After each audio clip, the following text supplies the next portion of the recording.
जय श्री कृष्णा, जय श्री राधे। अर्चना के कृष्ण गुणगान चैनल पर आपका स्वागत है। आज मैं आपको पाप मोचनी एकादशी की व्रत कथा सुनाती हूँ। महर्षि लोमश ने कहा कि हे नृपति, चैत मास के कृष्ण पक्ष की एकादशी का नाम पाप मोचनी एकादशी है।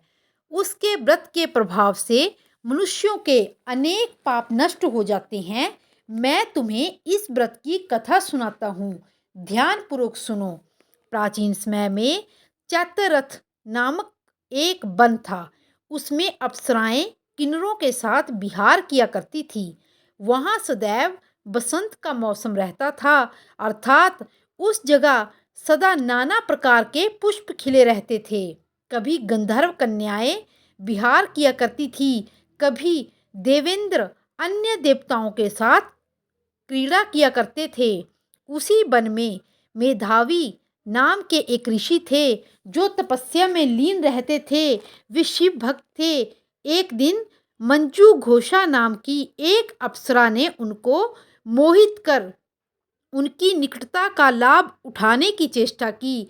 इसलिए वो कुछ दूरी पर बैठ बीणा बजाकर मधुर स्वर में गाने लगी। उसी समय शिव भक्त महर्षि मेधावी को कामदेव भी जीतने का प्रयास करने लगे। कामदेव ने उस सुंदर अप्सरा के भ्रू का धनुष बनाया, कटाक्ष को उसकी प्रत्यंचा बनाई और उसके नेत्रों को मंजू घोषा अप्सरा का सेनापति बनाया। इस तरह कामदेव ने अपनी शत्रु भक्त को जीतने के लिए तैयार हुआ।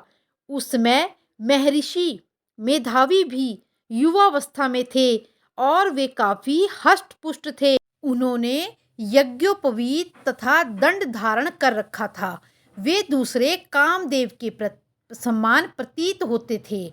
उस मुनि को देखकर कामदेव के वश में हुई मंजू घोषा ने धीरे धीरे मधुर वाणी से वीणा पर गायन शुरू किया, तो महर्षि मेधावी भी मंजू घोषा के मधुर गाने पर तथा उसके सौंदर्य पर मोहित हो गए। वह अप्सरा मेधावी मुनि को कामदेव से पीड़ित जानकर उनसे आलिंगन करने लगी।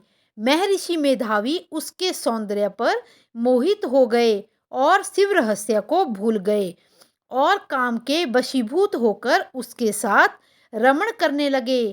काम के वशीभूत होने के कारण मुनि को उस समय दिन रात का कुछ भी ज्ञान न रहा और वे काफी समय तक रमण करते रहे। तद उपरांत मंजू घोषा उस मुनि से बोली कि हे ऋषिवर, अब मुझे बहुत समय हो गया है, अतः स्वर्ग जाने की आज्ञा दीजिए। अप्सरा की बात सुनकर ऋषि ने कहा कि हे मोहिनी, संध्या तो हो ही गई है, प्रातःकाल चले जाना। ऋषि के ऐसे वचनों को सुनकर अप्सरा उनके साथ रमण करने लगी। इसी प्रकार दोनों ने बहुत समय साथ बिताया। मंजू घोषा ने एक दिन ऋषि से कहा कि हे विप्र, अब मुझे स्वर्ग जाने की आज्ञा दो।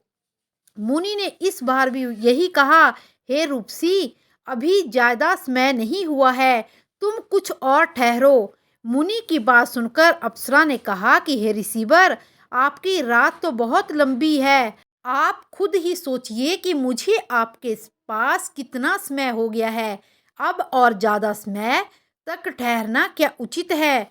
अप्सरा की बात सुनकर मुनि को समय का बोध हुआ और वह गंभीरता पूर्वक विचार करने लगा।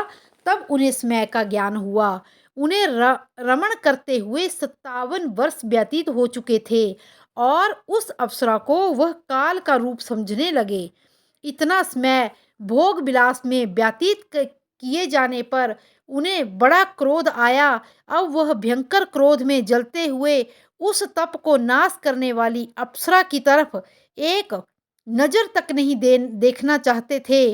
क्रोध से भरकर उनके होंठ कांपने लगे, इंद्रियां बेकाबू होने लगी।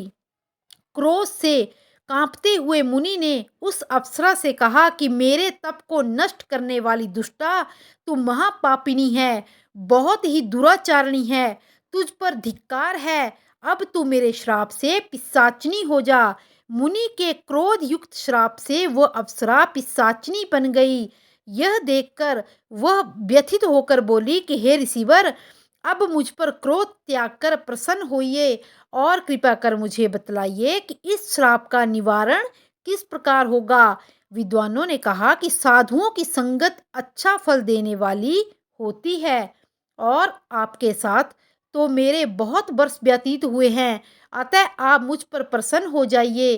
अन्यथा लोग कहेंगे कि एक पुण्यात्मा के साथ रहने पर भी मंजू घोषा को पिशाचनी बनना पड़ा। मंजू घोषा की बात सुनकर मुनि को अपने ऊपर अत्यंत क्रोध आया और उन्हें इसके साथ अपनी अपकीर्ति का भी भय हुआ, अतः पिशाचनी बनी मंजू घोषा से मुनि ने कहा कि तूने मेरा बड़ा ही बुरा किया है, किंतु फिर भी मैं तुझे इस श्राप से मुक्ति का उपाय बतलाता हूँ।